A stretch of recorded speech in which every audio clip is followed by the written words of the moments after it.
What's up, movie lovers? It's your girl Rossie here, and I'm back for our monthly gaming segment. This month, today, we are going to talk about our 5 best open world games. I have Jamie in the front row that's here. I have Don Tucker here. I have Trust, and soon I will have Jason Nicholson who will be joining us. So let's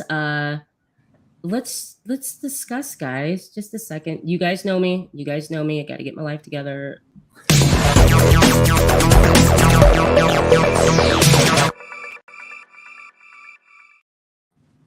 What's up, you guys?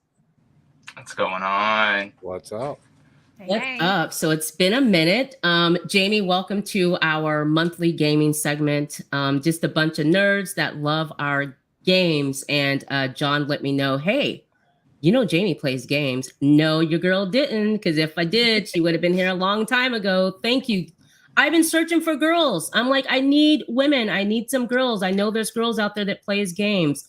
Thank goodness you do. When we sat on a panel together, so it was absolutely awesome. So guys, we're going to talk about our 5 best open world games. And I'm going to let Jamie start with her first game. Girl, go. What's your game? My ultimate game is 7 Days to Die. Have you guys ever played that? No. Yeah. Yes. Chef's kiss. Perfect. Really? Yes, it's so good. This game is messed up, let me tell you. Oh, but so it is good. so much fun. Yeah, there's so many different types of zombies that you come across. Like, you've got normal ones, then you've got the policeman, which like spews acid and like explodes if you don't shoot him in the head. Yeah. You've got a screamer one, you've got spider zombies. Like, there's a whole range of zombies, but I find it's not really the zombies that's the most fun part about it. Like, I really like crafting weapons, and you can go in and loot so much stuff to like survive and build your own base. And I love base building. Like, that's so fun to me. Right. Just being so creative with like making these. Yes. So the basic premise is you have 7 days to prepare for a zombie horde. Really? After you.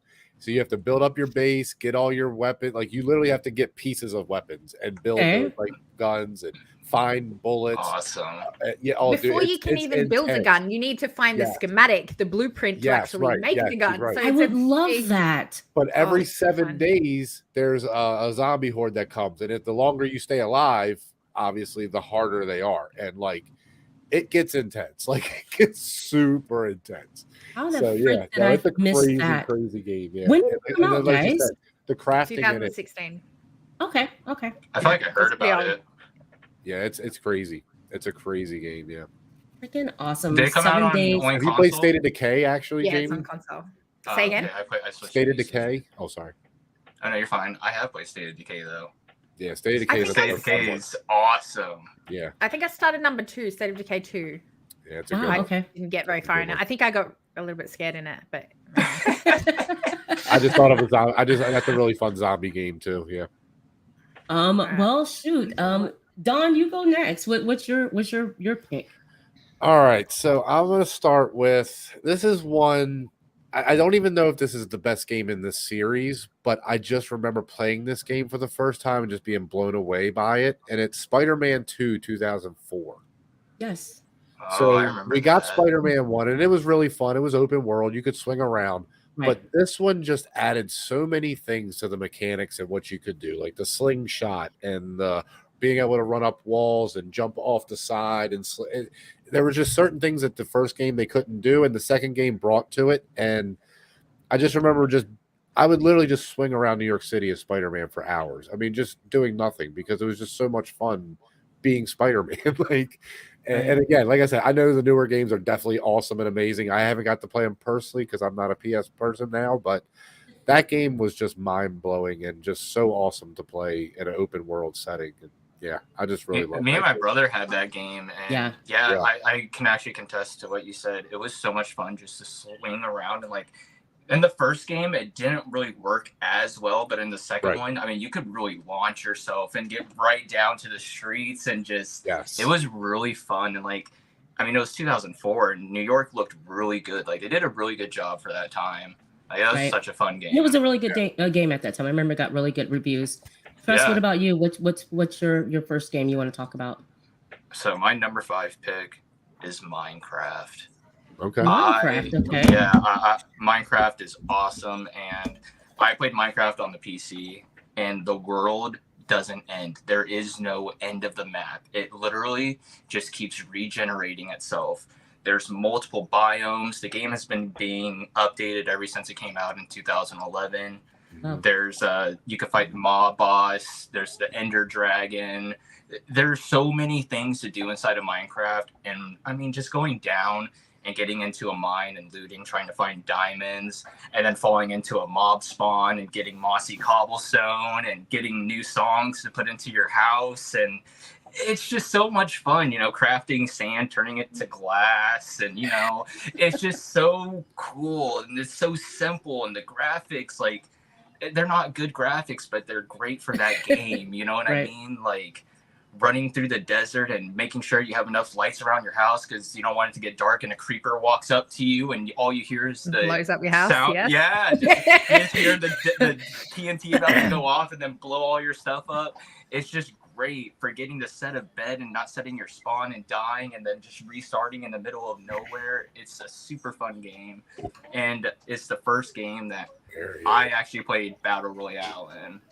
It had there's a ton of mini games that it had. There's like TNT running, where every time you jump on TNT, it starts a 3-minute little or 3-second timer. So there's TNT run maps that you could do for mini games. It had my favorite mini game of all time, Hunger Games, where it's pretty much Battle Royale without the zone closing in. It's like 10 people spawn onto this little tiny area. You have to go loot, try to find the best things, and then be the last one alive. And it's just awesome. Minecraft is just a super fun game. Freaking awesome. Jason, you came at the perfect time. We're on our first run through, so I'll let you go next. I'll go last. Are we doing best, worst? What are we doing? We're doing just top 5, your top 5 best open world games that you like. So for the 5th one, I actually chose a game on Game Pass called Immortal Phoenix Rising. It was Xbox's attempt at Breath of the Wild, and I will say, as a game in the same genre, it hit the nail on the head perfectly, and it used Greek mythology, which I completely love. I fanboy over Greek mythology all the time.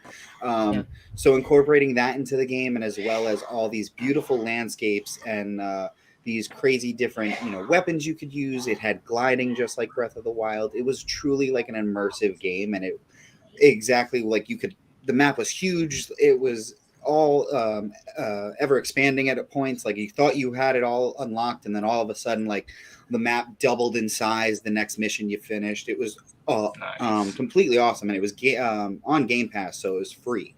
So how could you go wrong with that? Even better. What was it called again? What was it called again? Immortal Phoenix Rising. Immortal Phoenix Rising. Yes. Well, let's see. I'll go with mine. I have Scarface. That's my number 5 game. Scarface came out. What was it? What, 06, 05, I think it was 04, something like that. Was it? Okay, 06. Yeah, I think 2006. I loved the movie. So when I found out they were doing the game, I was so excited. Kind of worried about it because I didn't know if it was going to be, you know, messed up. It was so much fun. I mean, the voice actors sound exactly like Scarface. Yep. I like the fact that what they did was it was as if he didn't die and he lived. So the fun part about it was having to fix your mansion up. And you can buy any and everything that you wanted to buy to put into this mansion. But you like sell drugs on the street, which was really cool because you get your little guys to sell drugs. You start buying buildings, meeting some of the people that were in the movie, which was exciting because if you watch the movie, you're excited to meet those characters. And also getting to a point to where what you go to, was it Havana and or Panama or somewhere, and you're running Cuba. drugs. Cuba. I mean, go ahead, Don. Yeah, it was Cuba. Cuba. I'm sorry, Cuba. Yes, my bad, Cuba. So you're running drugs back and forth to Cuba, and the hard part was the patrol guys that can get you. So you had to learn a route that you can run so that you don't get caught. This game, what's up, John? I know it was awesome. That game was just so fun, guys. I probably played it, finished it 3 times, played it again. I had a great time. And another thing that people don't know, that if you talk to people on the street. Continue to talk to them because you get bonuses for completing a conversation. Do you guys remember that? I remember that. If you talk to the people and keep asking them questions, the conversation's done and you get bonuses. So you kind of run into that. You don't realize it, but I was just doing it because I wanted to see what else will he say to them. So you keep hitting and he's saying crazy things, especially the way he talks to the women. I mean, it was just so much fun. So, and I redid my list so many times. I'm like, I gotta add in Scarface. So that's my number 5 favorite open world game. Jamie, what's up? What's your next one? I hope it counts as open world, but Far Cry, the cult one, number 5, wasn't it? Yes. Yeah, that's open world. Oh yeah. Fuck me, that game. Oh, it was eerie. There's something about like religious cults that's just creepy, isn't it? You know what I mean? Like, you've got, I think his name was Joseph, and he's like the hottest looking guy you've ever seen on screen. You know what I'm saying? Covered in tats, fit body, like skinny waist, like gorgeous.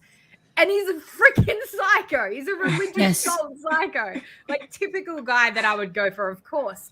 But story-wise, that game was so good. And I liked that, you know, you had all these outposts that you had to capture and things like that. Like you didn't have to just stick to the mission or like the side missions. Like you could go fishing. You know what I'm saying? Yes. I spent a lot of time freaking just fishing. I did too. I fished so much. Me too. It was so good. And I liked that had like a few different endings. I think I only played 2, but I think it had 3 endings in it. And that was like one of the darkest endings to a game that I've ever played. Wow. Like there's no happy ending in it. It's like, wow. Okay, you're doomed. He told you you'd be doomed and you're fucking doomed, aren't you? Oh man, I can't talk about how good I really, really enjoyed that game. I did too. I played it. I enjoyed it. Haven't finished it, but had a great time. Everything that girl, you know what I do? Just side note, guys. I play a game. I'm really into it and I love it. But then I'll get bored. I'll put something else on and then I'll go back to it and kind of move it around and play it like that. So I'm like, I'm really far in it. I mean, I think I captured a lot of the little towns and cleared all that. Yeah. Didn't you think the zombies, though, the running at you, or not even a zombie, the crazy people that would run at you if you see them, freaked me the frick out when I first got out my car. And she's right, Far Cry 5 and the whole cult thing was just weird and scary and just it is scary. It was like, really scary. People are so devoted to somebody who is a nobody. Like he, I think he was just a lawyer or something, wasn't he? Like he was opening Eden. Right. He literally was nobody, but they loved him so much. And once you get into the game and you fall into that dream state and you wake up, it's really, really a good game. So and the fact that they placed it in Montana was perfect. And what a better place to place it, dude. And the graphics were beautiful. The graphics were just so beautiful. That's why I would just Far Cry fish. Always does well. Far Cry they did. Done graphics well. Even on the Xbox original with Far Cry 1 and 2, like those even look really good. Right. Yeah. When I first really came like out. Far Cry Primal. Side note, I love Far Cry Primal. That's on my list, dude. That's a great game. Which one was it? Far Cry Primal. That one. Primal. Yeah, that was the early one. Yeah. That was 3, right?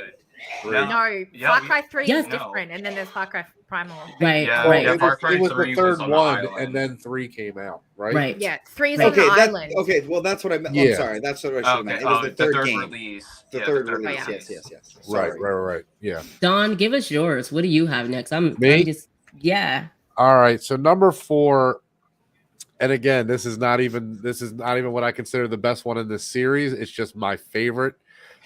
It's Vice City, GTA Vice City. I mean, we and Trust actually talked about this for a while last night, but the aesthetic of this game, the 80s aesthetic, the neon lights, the Scarface, mansion you get, and just everything about this game is just so much fun. 80s in Miami. I mean, come on, of course, right. So I just remember, I mean, literally just falling in love with this game. I still think it has one of the hardest missions in a GTA game, which is the RC helicopter where you got to fly up through the building. Oh my God. It's so hard. It's insanely hard. But just love this game. And the main character. I mean, how can you not love him? He's basically Scarface. Absolutely. Yeah. Ray Liotta did a great job. Yes. Voicing. Yes, he was the voice of it, right? Yeah, and yes. Just such a great game. Just such a I knew really, so really many game. of the cheat codes in that game. It was so right. much fun. Yeah. The cheat codes were absolutely fun. Finishing it and going back, right? Just having all the guns, and it's like, all right, rocket launcher. Yeah. A game literally built on cheating now somehow punishes cheaters. So weird. Or even finding the hotel room where the Scarface, where you can get the chainsaw and it's right on the beach and all that. Them skating on the beach, I thought that was cool because you know how Grand Theft Auto, they introduced something new, a new mechanic that they're doing, and I thought the people skating on the beach was cool. The neon colors, but the hard mission for me was the one that you had to race the dude. And remember that race was Eli had to finish it for me. I couldn't do it. I was like, I'm stressing, I'm crying, I can't do it. I'm like, Eli, come and do this for me. And he's all stressed out and passed it, but it was really hard.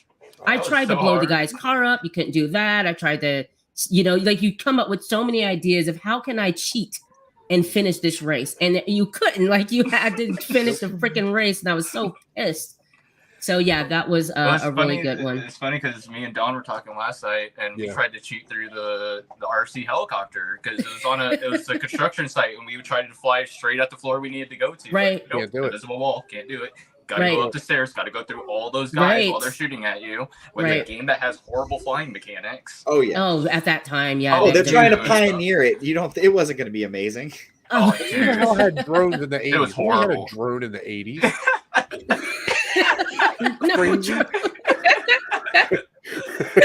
Don't pull them up on their logic, Don. You gotta love it. You gotta love it. Trust, go to your next one. What do you have next? So for number 4, I put Fallout New Vegas. What was it? Fallout New Vegas. Okay. I love Fallout New Vegas, and I mean Fallout 3 really laid the foundation for a Fallout game. But the visuals, how colorful, seeing a desolate and after post-apocalyptic Las Vegas and Nevada, it was just a really good setting. And the game is really similar to Fallout 3. Like it's almost the same, but they did do some gameplay adjustments that I think were really essential and really actually changed the game and made it a better game than what Fallout 3 was. When you level up, Fallout 3, you would get like a cap of 23 points. So you had 23 skill points that you can go put on your character. With Fallout New Vegas, I think you got like 17 was the max that you could do. So you really had to spend your points a little bit more wisely. They changed the level cap to 50 in Fallout New Vegas, which is lower than the previous level cap, but you got there a lot slower. And since you had less skill points to use, it really the game forced you to have a certain play style and give you a role more so, because in Fallout 3, you could just stack your character and you could do everything.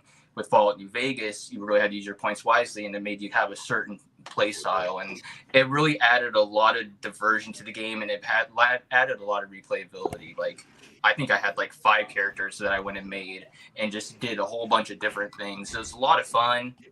They made caps more easy to find, which is their version of currency. Caps were easier to find, but medicine was harder to find. So it was kind of like an off thing. Caps were super hard to find in Fallout 3. I mean, they were almost impossible to find. You'd find like 5 and go through. You had like no money in that game until way later on. And with the gunplay, it's similar to Fallout 3, which I'm not a huge fan of it. But they did add different ammo types, and certain bullets did more damage than others. And when you get into the late game, some of the guns that you find are just so strong. There's a armor-piercing sniper like a tank-piercing round sniper, anti-tank, and it obliterates any player. One-shot type of kill, blowing limbs off, blowing heads off. It is really cool, and I like the whole Western theme of it, like the whole post-apocalypse Nevada, being in the desert, starting out in the desert. I just love how everyone dressed Western. It just has like a certain feel to it, and I love Fallout New Vegas. It's probably not like the best one in the series, but it's the one that I definitely played the most. I remember I didn't even finish Fallout 3 because Fallout New Vegas came out so fast, and we bought it, and I just instantly started playing that, and I loved it. Awesome. So yeah, Fallout New Vegas, my number 4. Awesome. My number 4 is actually going to be Shadows of War, the Lord of the Rings games. Oh, I almost even the picked that Shadows of one, too. Mordor. Both of those games were Yes. honestly hits, in my opinion. I completely love the aspect of fighting your way through the ranks of like these orc commanders and trying to either persuade them on your side and using this like ancient powers from the ring. It was just absolutely amazing. And like I said, just the fact that I could get some of these orc commanders on my side and bolster my alliances kind of by taking over their minds is absolutely amazing. And like just the way it worked, where it was like if you took one of them as an alliance and they interacted with another orc that wasn't on your side, it could potentially throw off the connection you had, and they would turn back. And like it was just so crazy, the dynamics and how you had to keep up with all of these things and try and wage war as soon as possible to gain control of an area. I thought it was a great aspect to a game, and just all the abilities you had, like how you could climb extremely high through like the spirits and stuff like that, or you had the ancient ability where you can like slow down time and stuff. It was just awesome. That's awesome. Yeah, that's awesome. I played the shit out of both of those games, man. Yeah, love hours and hours upon hours on those games.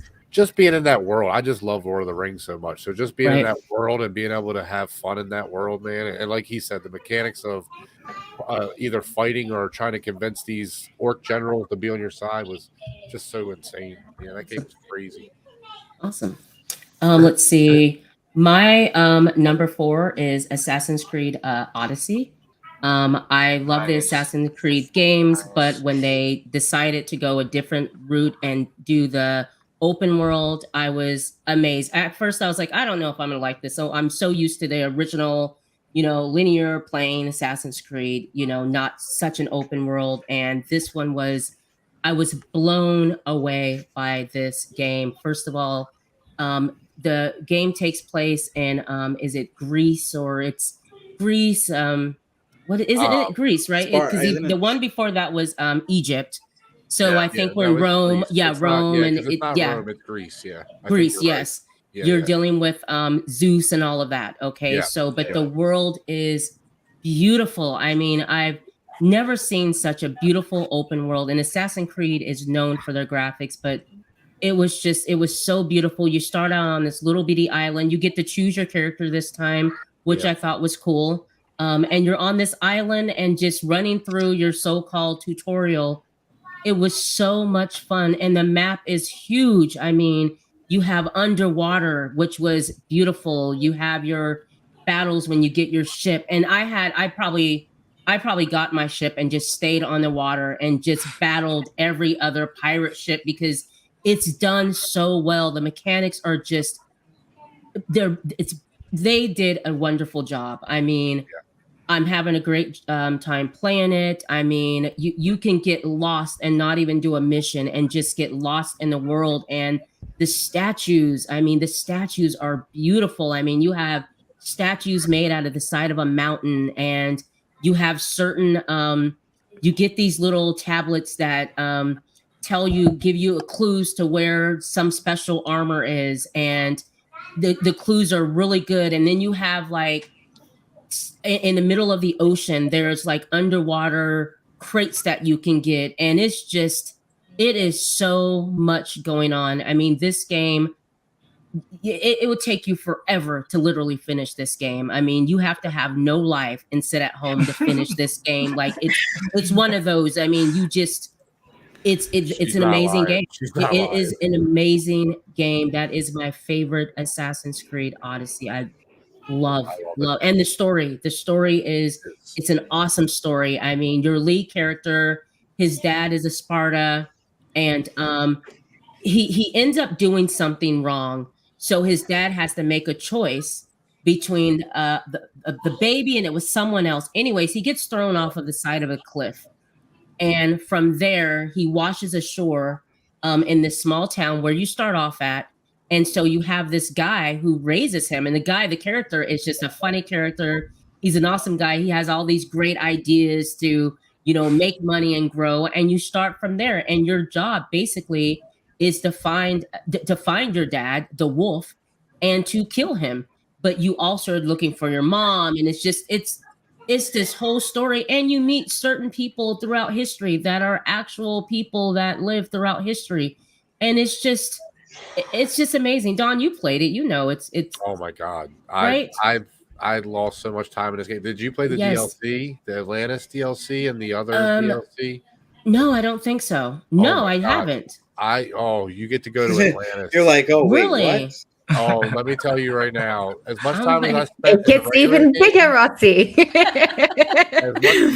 much time as I spent in the regular game, I lost in Atlantis. Like I literally just would walk around Atlantis and just look at it. The best thing about these games, Odyssey, what's the one the one before that? It was the one in Egypt. And Valhalla. These are literally three of the most beautiful games I've ever seen. Like they are so in depth. If you take the time to actually run around, you will find some insane things. Like in the woods, in the middle of the woods, like a random, like ruined like temple or like whatever. It's just so insane. Yeah, I agree. And with raiding you. in Valhalla. The raids, the little boats on the water, and the raids. I remember when I started raided every Valhalla, village I could. Every village. Yeah, absolutely. You have so much fun in the raids. I mean, you literally enjoy doing that. But I remember I didn't understand that. I kept jumping off of cliffs because I didn't realize that I have to get that first before I can do that in Valhalla. So I would die. But yeah, that one is a good one as well. But Origins, the best. Have you guys found the level 3 PUBG helmet inside of Odyssey? No, didn't know there was one. That's hidden on that little island. I haven't looked for that. Really? No, I haven't even. I've seen Easter eggs on YouTube, and there's a level 3 PUBG helmet just laying down on the island. Oh, I will be looking for that when I have a free time. I will be going back into that and looking for that. But yeah, she says she's also buying, I'm sure, Atlantis right now as well. Yeah, and I'm also. Oh, I can't wait to load the game up. Now I want to get the DLC, but that's mine. Jamie, go ahead, girl. I've been doing my list wrong. I started with the greatest one, and I'm going down. You guys are starting at 5 and going back, but whatever. It's all good. My next one, I'll bring up Primal. So Far Cry Primal was something I've never played before. I don't know how to describe it because it was exactly that, so primal. Like you got to play as these beasts or tame these wild beasts. You got to use them as transport or food or whatever it might be. And I just remember the score for that. Like it just was so good. I don't know what another adjective for primal is, but you really felt in that world. Like you felt like you were in 10,000 BC or whatever the time frame was that you were loaded into. And yeah, I just thought it was a really beautiful story about like family and protecting your people and all these wild beasts and stuff like that. Like the saber-tooth was hard as fuck to kill or tame. And I don't know, it was just a really good game. I really enjoyed it. The ending, I was a little bit, I don't know. I thought the ending was a little bit flat for me. But I liked the story like throughout. I thought, it was really fun. Really good. Yeah. And I haven't seen, I don't know about you guys, but I've never played any games that were similar to that. The closest I've played that time, I'd say Ark. Ark is probably now what you would consider that. Yeah, definitely. Or the one game, Primal. Remember that one game on PlayStation 2, you guys, that came out? You played you get the skills. It was called Primal, and you get the skills to be able to swim underwater once you. It's a PlayStation 2 game, and I can't remember when it came out, but it was early 2000s, and it was Rage? Primal. Yeah, I think it was Primal Rage. I think it was that, but it was an amazing game, and it was kind of like what Jamie's talking about with Far Cry, but and I know it came out way before Far Cry came out, but it was a great game. I finished it, but it was kind of like that. You different creatures, and you get the ability to, in the ice world, you go to different worlds and you become whatever it is in that world. But I love the underwater world. So yeah, that was it was underrated at the time. It didn't get a lot of love. Yeah. Oh, it got no love. No love whatsoever. It got no love. No love. Okay. Trust, what about you? What do you got going on? That one. So my number 3. Or is it Dawn or Trust? Oh no. Go ahead. Okay. Go ahead. Well, my number 3 pick is Grand Theft Auto 4. Okay. It's Grand Theft Auto 4, not my favorite in the series, but yeah, definitely. It's the first Grand Theft Auto that was on next gen, and it was our first time revisiting a city that we've already been to, which was Liberty City. Right. We hadn't seen Liberty City since 2001, so we see it in April 2008, and oh my gosh, every section of Liberty City is breathtaking. When you actually unlock the middle area, which is New York City, oh my gosh, they did such a great job. The driving mechanics, they feel amazing. They're so tight. The cars actually have suspension now. The shooting, which Grand Theft Auto has always had bad shooting, I feel like it's way tighter in Grand Theft Auto 4. Like, your shots actually hit. I just feel like the shooting mechanic is a lot better in Grand Theft Auto 4. I like the story. The aspect I don't really like about Grand Theft Auto 4, and I've talked about it before, I don't like the outfits. I understand that they're, it's a Slavic guy, and, he's in this town, but there's no American clothes. Like, there's not a single piece of clothing that's American except for, like, the white tennis shoes that he can get. I wasn't a fan of that. The dating was a little weird. I wasn't a huge fan of going on dates and stuff, but it was cool that, like, you had a cell phone and, like, you get texts from, your cousin. Patty was the best. Patty was the best. Yeah, like, there was Patty, right? There were so many cool aspects in the game. Like, I really think, the city's, like I said, visually amazing. Right. The flying was improved upon so much from the past three. I think the flying is a lot better in this game than it's ever been, or not than it's ever been, but better than the past. Yeah, better than the past three that were out. Right. And I like Grand Theft Auto 4. I think it's a really good game, and I think it's a great open world game. This is actually the first Grand Theft Auto I played online in, and Grand Theft Auto Online now and what Grand Theft Auto Online was the first time, completely different. There was like team deathmatch, free for all, domination. It was like Call of Duty modes, but Grand Theft Auto style. Right. Sections of the city were cut off, and you had to fight in those sections. It was dog water. It was not fun at all. I had zero fun in it, but it was cool that it was their first experience with online, and I think Grand Theft Auto 4 is just a great game in the series. Freaking awesome. Don? Yep. All right. So my number 3 is a game that this game is weird because it's such a great game, but it doesn't really. I mean, it has a story, but the story is really not that great.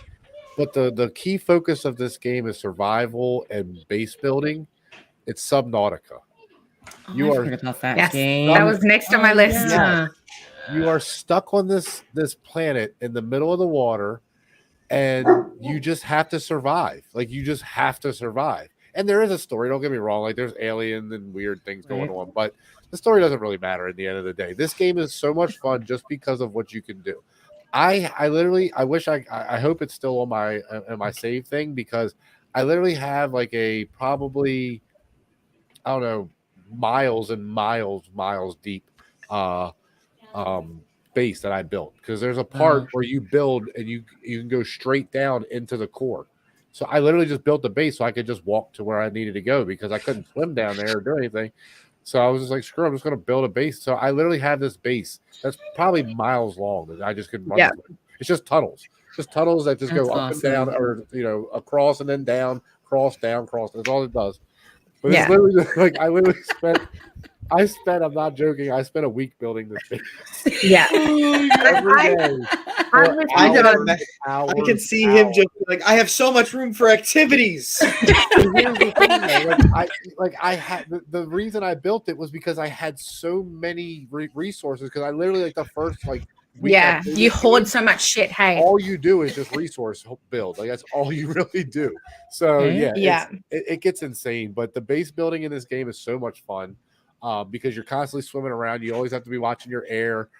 You get these little cool freaking things that, like, you get this little glider thing. You get a little, like, submarine thing that ride around, and it's like a little, like, batwing looking thing that's like in the water. It's crazy. Look, But this game is just so much fun to play. Like, if you just love base building, this is the game for you, because that's literally all this is resource mining and base building. That's really the only reason to play this game. And it's such a beautiful game because it's all underwater. So everything is like bright colors and coral and, bright fish. It's on an alien planet, so everything looks kind of weird and off, but it still looks, it's just such a beautiful game. So Subnautica is a game to play for sure. Absolutely. Okay. Jason? Yeah. My third one is actually going to be Breath of the Wild. The true starter of this new generation of Zelda, and I think it was beautifully done. The whole mechanics that they have introduced to the game have been amazing. The fact that you could levitate objects and push things that way, or just even stop it, get the momentum up, hit it. Like, I think one of my favorite things in that game is literally freezing someone, an enemy, hitting them in a direction, and then like beginning time and just having them like probably some of the funnest moments of my life. And then on top of that, like, I remember the very first time I was playing this game, I was listening to a song by Beartooth, and it was just like literally just like them saying up on a mountain I see down below, like, and I'm like literally climbing a mountain. I look down and I was like, this is fucking awesome. That's great. So yes, Awesome. Breath of the Wild is just nostalgia, and everything like that is a great game. Yeah, That's great awesome. game. That's Definitely awesome. a great game, yeah. Let's see. We'll say The Witcher 3 for me. I love the Witcher series, and when I was like just drooling over this game when I would see it at E3 or whatever conference that was showing it at the time, and that the game it's absolutely so much fun. I mean, first of all, the graphics are beautiful. It is absolutely beautiful. The story of The Witcher that continues is it's just a beautiful game. It's just a fun game. I think I finished it within a few weeks because I literally played that to the end. The little towns that you go to, the side missions, the monsters that you fight, they did such a good job on this game. Then of course, because of it, you got, the spin-off, the series on Netflix, and I was really excited about that because I love the game so much. I'm looking forward to The Witcher 4 coming out. The horse mechanics was perfect. I mean, it was like you're literally riding a horse, and the ocean mechanics, being out in the middle of the ocean and having an octopus arm come up and try to grab you, or these little baddie, like these flying things that were flying in the air that can come and just snip at you when you're going across ocean, and the mountains and the snow and just the journey, because you literally feel like you're on a journey to save Ciri. You're on a journey because you're escaping the wild hunt. And the cut scenes, beautiful. And then the relationship between Yennefer and the other girl, the redhead. I can't think of her name right now, but the game was just so much fun. I love that game. So that's my pick. That's a good pick. That's a good pick. Yeah. Thank you. Thank you. Absolutely. Jamie, what you got for us, girl? Yeah, my number 4 is piggybacking. My last two are piggybacking off both John and Eli. So mine was Subnautica. I too got lost in this game. It is exactly like Don said. It is so beautiful that you literally just want to swim around and loot shit.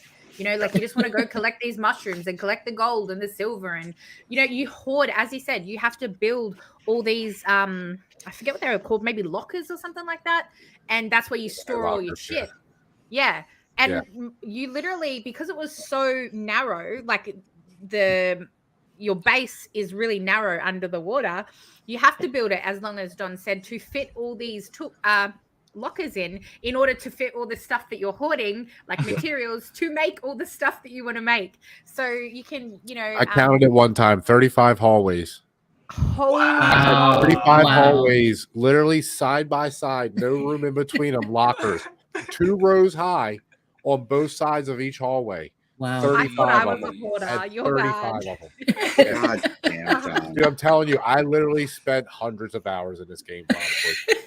Probably hundreds. And it's so pretty not to. Like, I literally haven't even finished it because the story, as Don said, you don't care about. Like, I don't care. And I care about finishing stories. The whole reason I play is to 100% achievement. That's literally why I play games. I've got this OCD thing where I need to start it and I need to finish it. That's just what I do.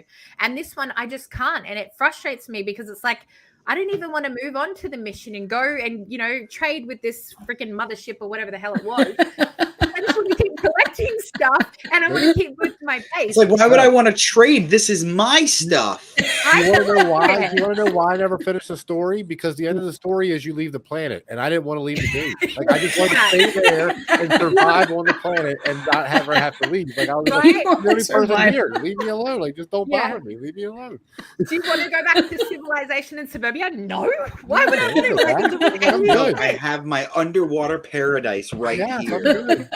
And you can, Jace, you literally can build fish tanks and breed these alien like creatures. Really? Fish. It is so cool. Yeah, you get these eggs, and it's really cool. Wow. And another thing too is it's really difficult. Like I found it a little bit challenging because when you do go out to the murky waters, you get these alien, I think they were called like Leviathan. Is that how you would pronounce it? There's Leviathan. There's there's so many different. There are these huge creatures that like patrol certain parts of the map. And if you go out there and try a resource mine, which is obviously where all the good resources are, you just get destroyed. Like you just get destroyed immediately. Yeah. So you literally needed to build your base as long as that, so that because I was constantly losing my vehicle because they hit you once and your whole vehicle's gone, and then you need to get the resources to build a vehicle again in order to go back out there. It's really difficult. It's challenging, but it's fun. Yeah. Well, the reason I built so deep was because there's geothermal energy for the whole base, and it was the most powerful type of energy source. So if you had like 4 or 5 of them down near the core, you could power an entire bit. Like you could build a base as big as you wanted it to. You couldn't overpower it, so that's why.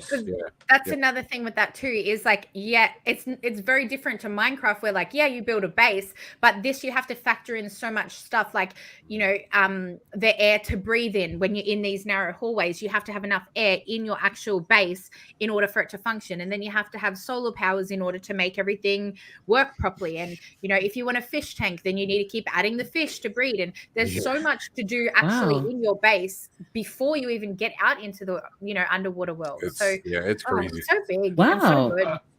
Since Minecraft was brought back up really quick, since Minecraft doesn't have a story mode, I only played hardcore mode, so that once I died, I lost everything. Everything that I did, I lost. Because there's no story in there. And when I would play like the regular mode, like I'd kind of get bored because I've done so much. I have a chest room and I have a chest for every kind of block and stuff like that. So I would just like to. It made going to the Nether a lot more fun in hardcore mode because you could lose fun it all right anxiety there. Inducing. Right. The amount of anxiety that you get from it's that thrill, it's that rush. It's so much fun. That, did you hear that, Geth?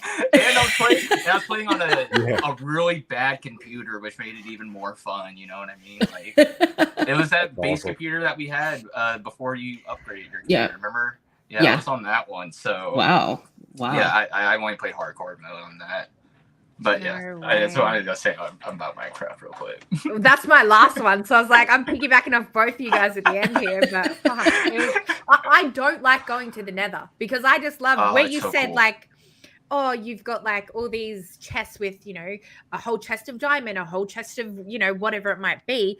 Keep building chests. Keep going. That's my point there. Yeah. I don't want to go to the dark side and die. I don't want to lose everything. I want to keep building. And fighting the Ender Dragon in hardcore mode is the most goated thing that you can do. I mean, the amount of hang that you get after doing that, you just feel like a boss. I haven't done it. And getting eyes of the Ender and everything, so you can make Ender chests that no one can open up your Ender chest except for you. It's the best enchantments that you could do on your pickaxes, your swords. Oh my gosh, I could talk about that game for days. Minecraft is awesome. I don't care what anyone says. That game is so good. Big W. Don, what do you have? What's your number 5? Next. 5 or 4? No, number 2. Or what? 2. Yeah, I have 2. 2. I'm sorry. 2. For me, I have. Okay, so this is one. I just love this game, and I wish they would do a remake of it or a remaster of it. Simpsons Hit and Run. Yes. Oh, that was so fun. Simpsons Hit, do you need to say any more? I was going to say this one, but yes. Yeah. Do you need to say any more? Like, come on. This game was just the epitome of a fun open world game. Yes. Like it's so perfect. You can play as pretty much, any character you want, or within obviously within the family, but you can drive around like Springfield and just do whatever the hell you want. Like it's so much fun. I just love the customize like the cars you could drive. There was so many different vehicles to unlock. There was just so many different jumps to go through in that. Like it was GTA. Jumping through the donut and the donut hole and the hole in the donut. Before GTA, but it was like an adaptation of GTA in the Simpsons world, and it was freaking done beautifully. Right. Yeah, it really was. Oh, it was so much fun. The colors were nice and bright. Man. I mean, it's just a game that has to be remastered. The quips I was that people would say. Has there been another one since that or no? Nah, no since no, I don't like think that. so. No. I feel like if they did, it'd be a homer run. Oh, yeah. Right. Absolutely, man. That was great, guys. I love that. I love that. Pretty good. But yeah, I mean, there's not much to say about it, but Hit and Run was just so good. And my favorite, because that game, like I had chapters as you progress. The Halloween chapter, when the whole town gets decorated for Halloween, so freaking awesome, dude. Like, oh my gosh, that was the game I could play before I was able to play Grand Theft Auto, and I loved it, man. I was not allowed to play GTA, but I was allowed to play Simpsons Hit and Run. And because they didn't realize it was hard. They didn't realize it was almost just as bad. Didn't know at all. No. Oh, you could hit everybody in that game. I literally aimed for people. Just aimed for people in that game. Just see their bodies ragdoll and everything, and them just rolling around and shit. I don't think any of my tires ever hit an actual street in that game, like ever, for any reason. Oh god. What do you have, Trust? What's your next one? Well, this kind of goes off of Jason, except a little bit different. I put Zelda Wind Waker. Zelda Wind Waker. Okay. Oh yeah. There's a lot to talk about this game, but I'll try to keep it short. I remember playing this like when I was super young. I was like 8. Yeah, I was like 8 when it came out, because it came out in 2003.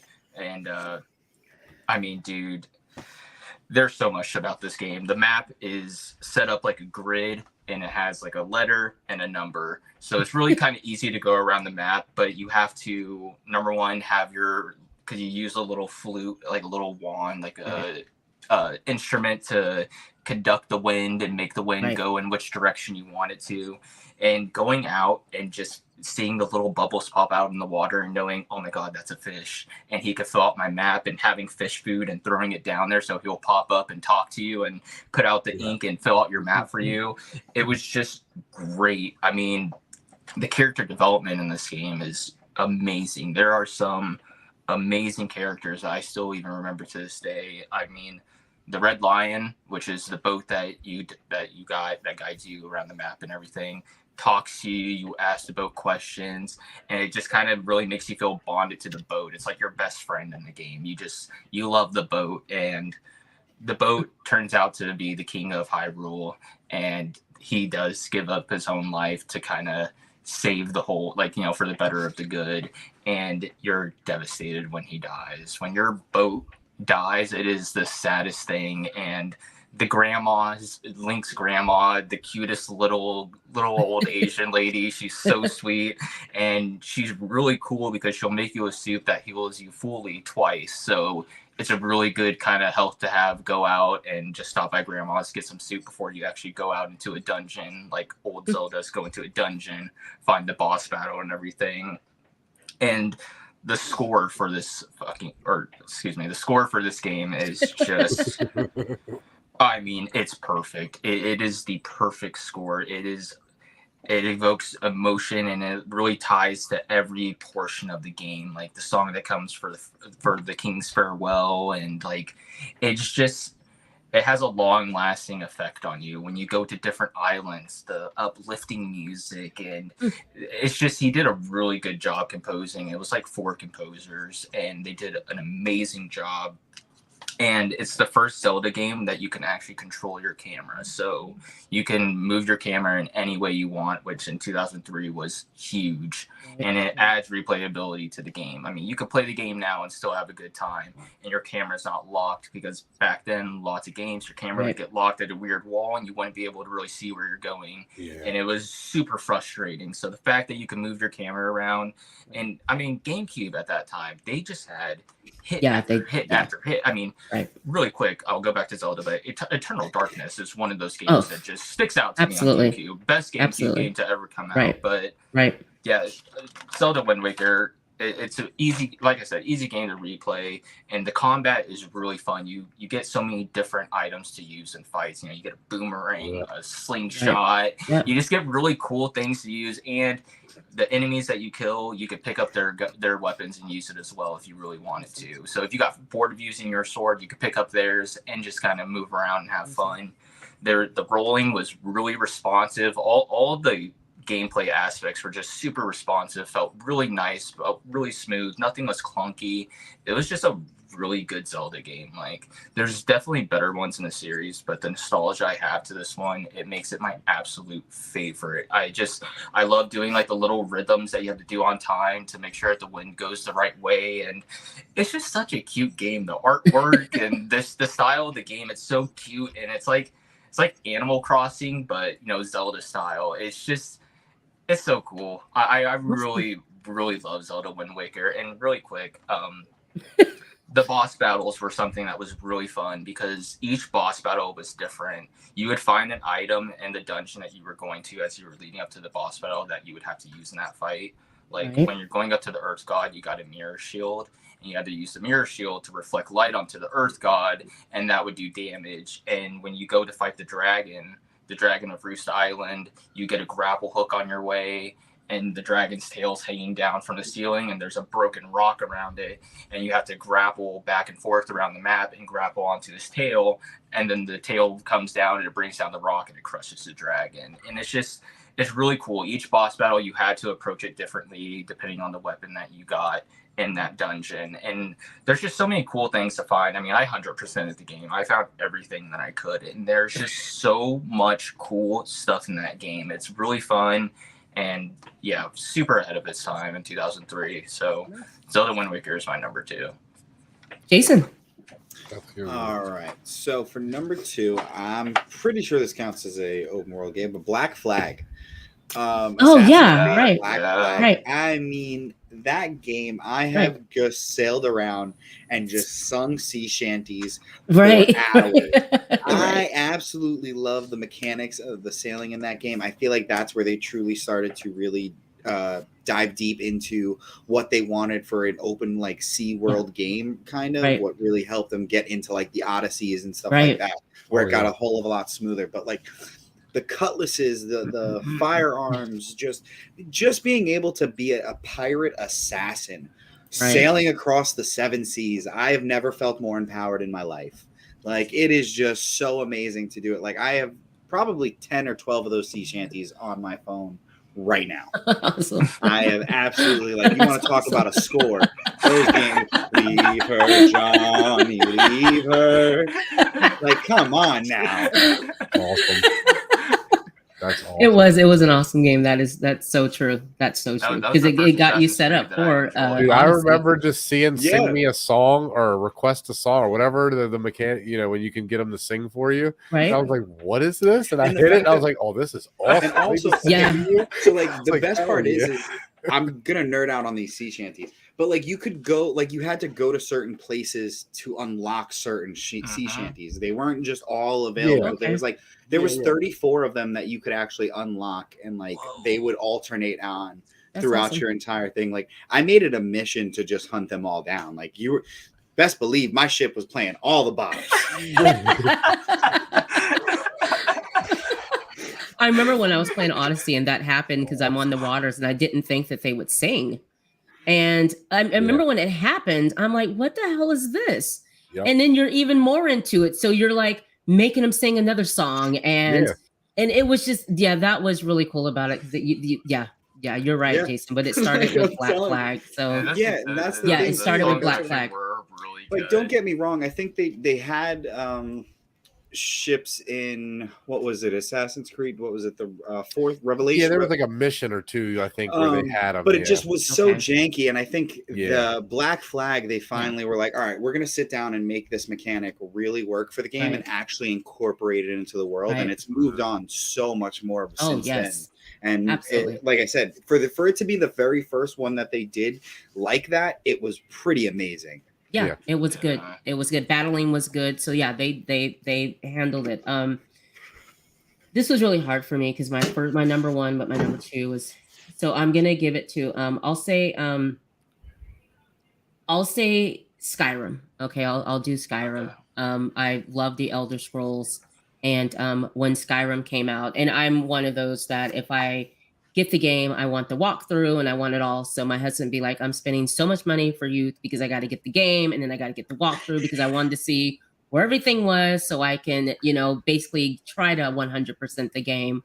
But Skyrim, I was blown away with because coming off from Oblivion to Skyrim, it was just, you can feel how cold it was. The beginning opening scene where someone's going to get beheaded, and the conversations that they would be having at that time, and the freaking dragons, like the dragons were amazing, and the giants in the game, I remember being excited for that, and I would just walk all over the place in that game. I mean, I didn't want to fast travel too much. It was just a great story. It was just, each town was wonderful. The graphics were beautiful. The dungeon crawling was just, you just be in the map that they give you. It literally doesn't list every place that's out there, because you go in the woods and there'd be like just this little town of these people working and noticing you and watching you. I still have it loaded up. I mean, I have the Game of the Year where you can now mod it out and do that. And since I finished it so many times, I go back in and playing the mods. And I told you, Don, remember I told you about the freaking one-shot bow, the glass bow? Yeah. You get in the one-shot bow. I remember when I found that, I was like, I'm a badass now. I'm going anywhere I want to go. I'm not scared now. I have my freaking bow, and it's a one-shot kill. And it was just, I remember going back to caves that I would struggle with. And I'm like, here I freaking come. And I would go there. That first cave you go through was one of the hardest caves in the game. Right. That very first one, because you're so low level, you just get destroyed over and over again. It's like, come on. Oh, and there's those trolls at the end of the cave too. Oh my gosh! When you run into the trolls, I remember I'd run from them. I'm like, fuck, I'm not ready for this. Let me go and level up a little more. So once I finished it and went back in, I was like, after here that, I go. It sort of starts to level out a little bit, but that first cave, they just basically are like, oh, level 1, go fight level 6. Right. Like, what? I was trying to climb that mountain, and I remember a friend was like, what level are you? And I'm like, I'm level 8. He's like, dude, you're not going to be able to climb up the mountain until you're like level 10. You can't go up there until you're level 10 to climb the mountain. I remember spending so much time until he told me you can't do it. So I'm like, fuck, I got to level up. But it's just the enemies in the game. They just did a great job. I mean, Bethesda, that's what they do well. And the fact that this whole game has its own books and the lore and it's gone on since the games come out. Elder Scrolls started like in the 90s on PC. And I didn't even know, that there were so many games before the popular ones, Morrowind. Yeah, it was a whole games before Morrowind even came out. So Skyrim is top notch, and I'm waiting for the Elder Scrolls 6 to come out. Like I cannot wait for that. Been waiting for years. About that last night. Yeah, I'm really excited for that. I wish I could go back and play the old one, because I'd love to go play Daggerfall. I've watched so many playthroughs of Daggerfall, and it looks so freaking cool, dude. Right. Like it looks awesome. So that's mine. Skyrim. Oh yeah. Great game. It's a great game. Really Jamie, did you finish yours, or did you have another one? Well, I was going to say Minecraft, but I don't want to keep talking about that. So I'm going to do one that I spent a lot of time in, and I feel dumb saying it, but fuck it. I like it. Hey, doesn't matter. Goat Sim. So you literally are a goat. Yes, go ahead. Mate, it's dumb. Nice. You switch your brain off. You come home from work after teaching kids all day, and you're like, you know what? I just want to do nothing, but I want to do something. But I want to do nothing, but I want to do something. I want to get achievements for doing absolutely nothing, and that's the game. I remember my girlfriend keeps trying to get me to download Goat Simulator, and I'm like, I'm hearing a lot lot about it. I'm hearing a lot about it. But the OG one was just dumb. Like the graphics were terrible. You literally glitch out, like your tongue's stuck to something. You're glitching out, bobbing up and down with your tongue flapping around. It's just so stupid, but it's so fun. It's so fun. You literally have nothing to do. Like I literally looked at the achievements like, well, what the hell are we supposed to do in this thing? And yeah, you can literally just go do what you want, which for me was like doing the achievements, you know, whatever they might be. You know, go to the highest point or flip off this or whatnot. But it was just so much fun because it was so dumb. And as I said, it looks terrible. Like there's no reason why you should like it, but you enjoy it so much. Yeah, so much fun with it. That's fair. That's fair. Yeah. So if you want to, I heard that my nephew got it and he's loving it. And when my sister told me, I'm like, Goat Sim. Yeah. She's like, yeah, he asked for it and he wants it for his birthday, so I got it for him and he's loving it. Every time I call him, that's what he's doing for his summer. He's playing Goat Sim and he's in the room constantly playing. I'm like, I gotta check this out.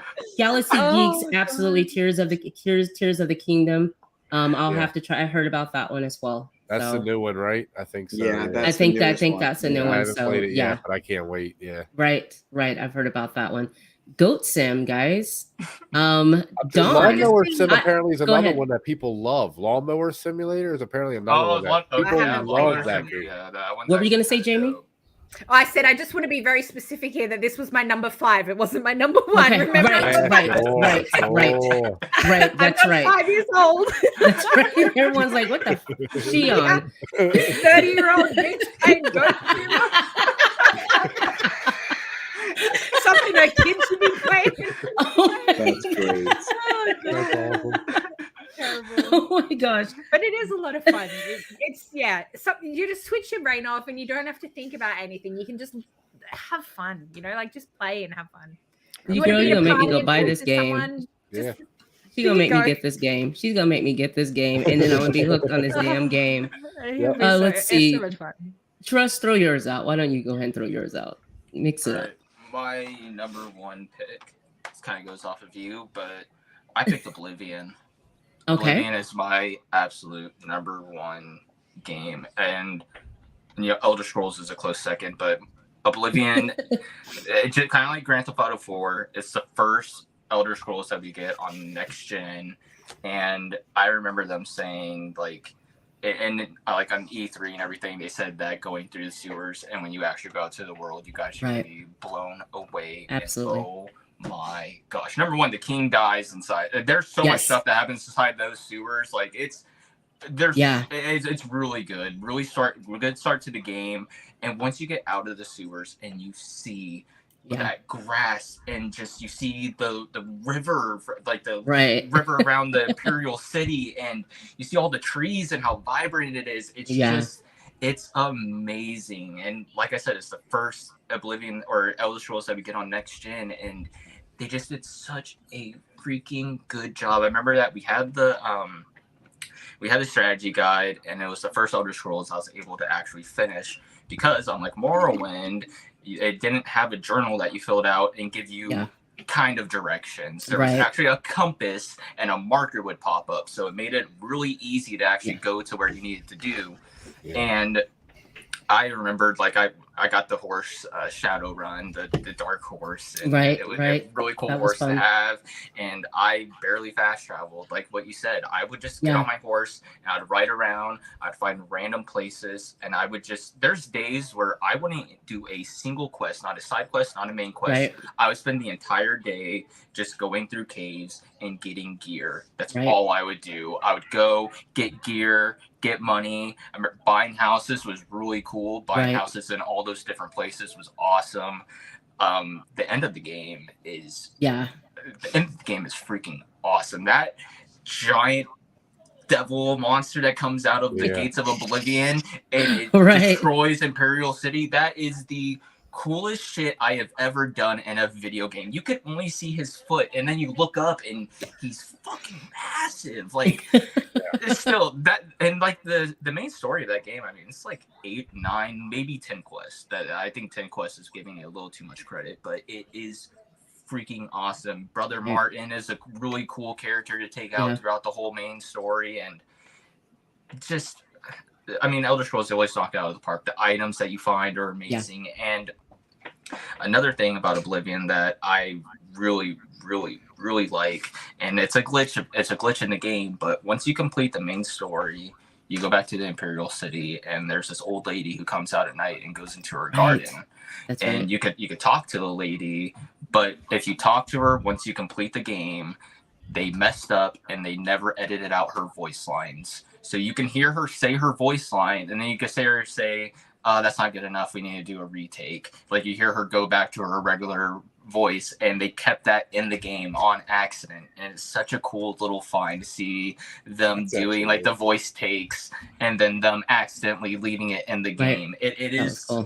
It's such a cool little gem in the game, and I mean, it's my favorite map that they've ever done in Oblivion. The DLC was freaking awesome. I remember we bought both of the DLCs. The snow map was really cool, and then that little mirror that you go inside and then you go to that island. Oh, that's right. It was just so freaking cool. The new quests that were there. I think that this is the one game that I got the closest to 100%ing. I beat it multiple times on Xbox 360, and then when I switched over to PC, I bought the Steam port of the game and I played it nonstop on Steam. I probably logged about, I'd say 40 some odd hours on Steam, and I only had it for 3 months before, giving away my PC. So I really love Oblivion, and it has to be my absolute favorite in the series. Awesome. Nice. Jason or Don, what do you got? Oh, me? All right. I'm surprised that nobody else has said this one yet. I'm glad I got to talk about it. Hogwarts Legacy. This game is... That's my number one. Yes. Go ahead, Don. Oh, I'm sorry. But go ahead. Just being in this world, like being in the world of Harry Potter, just everything about this, going to class in Hogwarts is so much fun. Like, it's so stupid, but it's so much fun. It really is. It's so much fun. Like, I lost this man for a good week. I'm not even joking, guys. It was no videos being recorded. There was nothing. It was just Hogwarts. Anytime you would talk to this man, it's no, I have potions today. Look, they could have made a whole game like Bully, where you literally just go to class. Right, yes. Bully. Oh, honorable mention. That's my honorable mention. Yeah. Bully. That's another great that's one. my honorable mention. Really I didn't think that was classed as like open world, because you sort of had a story. It's right.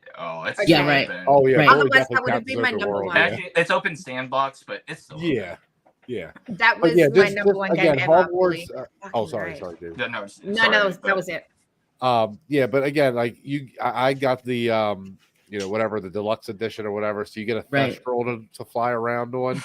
Yeah. Oh my god, one of the coolest things ever. Like a Thestral. Come on, guys. But, nobody can see it unless you've experienced that. It's a very special thing in Harry Potter. The only place where this game really falls short for me is there is no online modes at all, which is really weird. And the Quidditch, which I don't understand those two decisions, but other than that, I mean, this game is really a 10 out of a 10. Absolutely. If you take those two things out. Yes. I mean, but it's amazingly beautiful.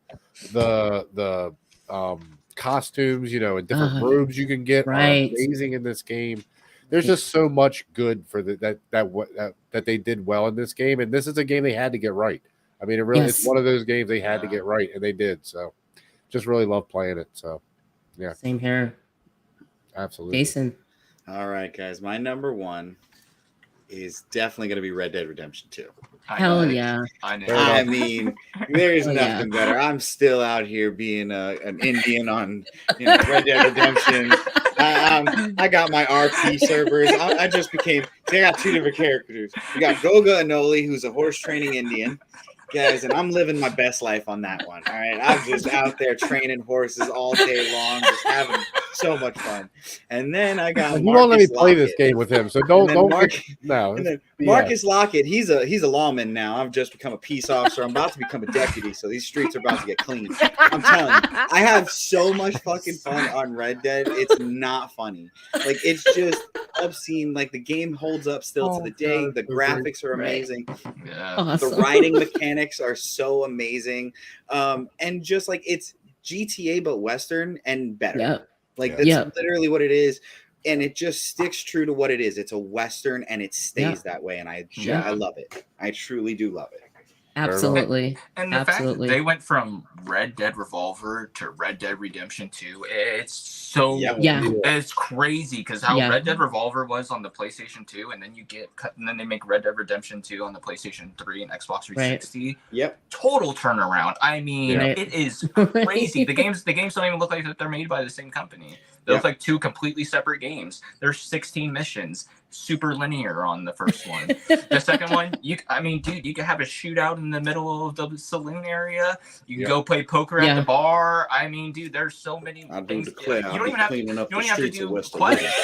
Yeah, there won't be no shootouts at all. There won't be no shootouts on mine. You think for 1 second I don't want to be a degenerate gambler? I'm going to be a degenerate gambler in the one where you're a deputy. I'm telling you that right now. I'm coming to cause problems for your deputy. You gotta get my 6-shooter. I'm coming to cause problems for your deputy. Oh my gosh. Oh my gosh. All right. So mine was Hogwarts. Around these parks. That's oh my god. We got rid of John with the impressions, and now we get Jace. Love it. Love the impression. There will be no shootouts. Okay. All right, you guys. My last game is Hogwarts. I've my first Harry Potter game that I've ever played, and I am absolutely blown away by this game. Like Dawn said, pretty much going to school is fun. Learning potions. I mean, the people I work with, I'm sure they're tired of me talking about Hogwarts every time I go to work, and I'm shocked by the Harry Potter game. I should have played the earlier ones, but this one, happy I got it. Happy I'm playing it, and everything works so well. The spells are so easy and it works well.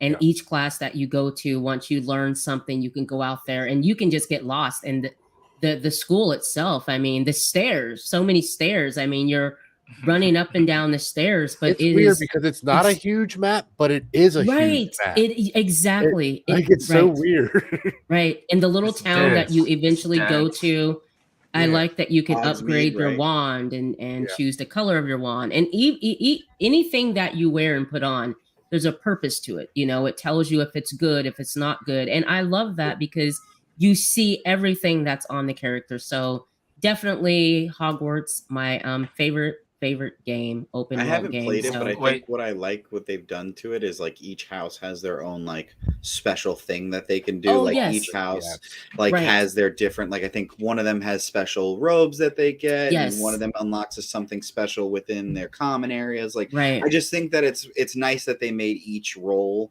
kind of something unique as well, besides it just being Hufflepuff, Ravenclaw. I think that's really cool. Right, absolutely. And I think a certain house that you choose has more missions in it than, so you don't have that if you go to another house. So they've done just a great job. I'm having a blast playing Hogwarts. I really am. Did they add Diagon Alley? Huh? Did they add Diagon Alley? I don't think so. No. I was going to say, you're about to have these two hop off this stream right now and check it out. We're like, if they do, I need to know because I want to go. Exactly. Okay.